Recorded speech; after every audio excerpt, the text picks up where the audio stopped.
Thanksgiving book that I'm going to read to you tonight is called Mr. Men, A Very Thankful Thanksgiving.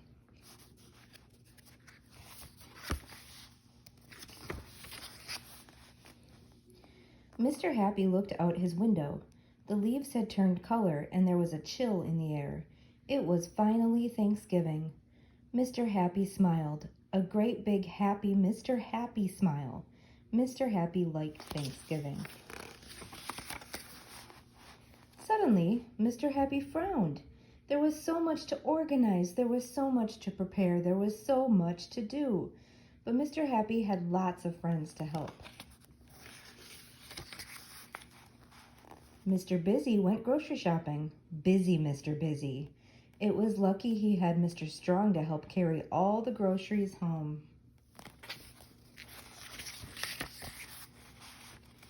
Little Miss Neat cleaned the house from top to bottom and from bottom to top just to make sure. She raked up all the leaves in the backyard, but every time she finished and turned to go back indoors, another leaf fell. Backward and forward she rushed. Poor little Miss Neat. However, some of Mr. Happy's friends weren't so helpful, like Mr. Messi, who offered to make the decorations. He decided to use maple leaves and pine cones, but oh dear, it looked like the forest had come inside the house. Little Miss Neat was not very happy.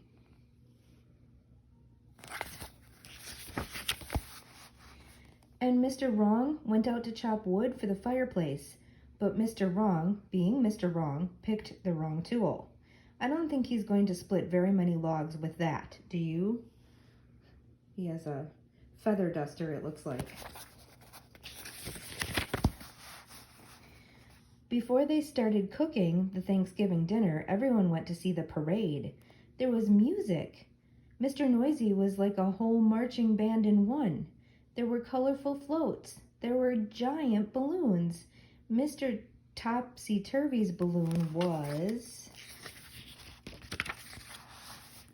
upside down.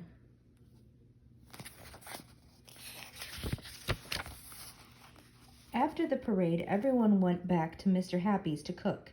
Mr. Greedy cooked 2 turkeys, one for everyone else and one all for himself. Which turkey do you think is Mr. Greedy's? I think it's the bigger one, but I hope not. I hope he takes the smaller one for himself. Mr. Forgetful made pumpkin pie, but he forgot to put the lid on the food processor. Whoops. Let's hope Mr. Happy wanted an orange kitchen. My goodness. And Little Miss Sunshine made the cranberry sauce. The cranberries popping in the pan made Mr. Nervous very nervous. He hid under the table.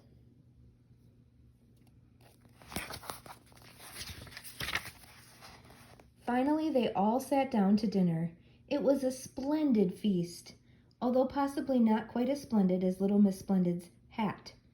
But there was an empty seat at the table. Who was missing? Why, Little Miss Late, of course.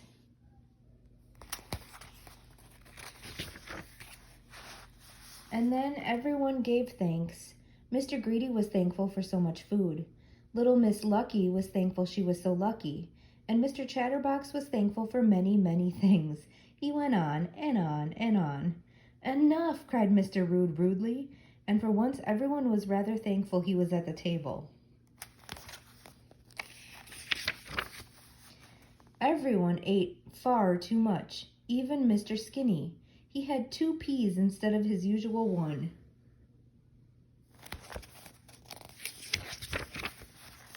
Everyone, that is, except for Mr. Lazy. He had fallen asleep at the table. Suddenly he woke up. I'm thankful, he announced sleepily, that I don't have to wash the dishes. So who did the dishes?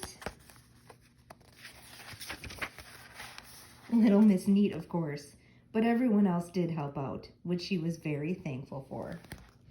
And this is a Mr. Men and Little Miss book. These books are great. I've always loved them. So thank you for reading the Thanksgiving version, Mr. Men, A Very Thankful Thanksgiving.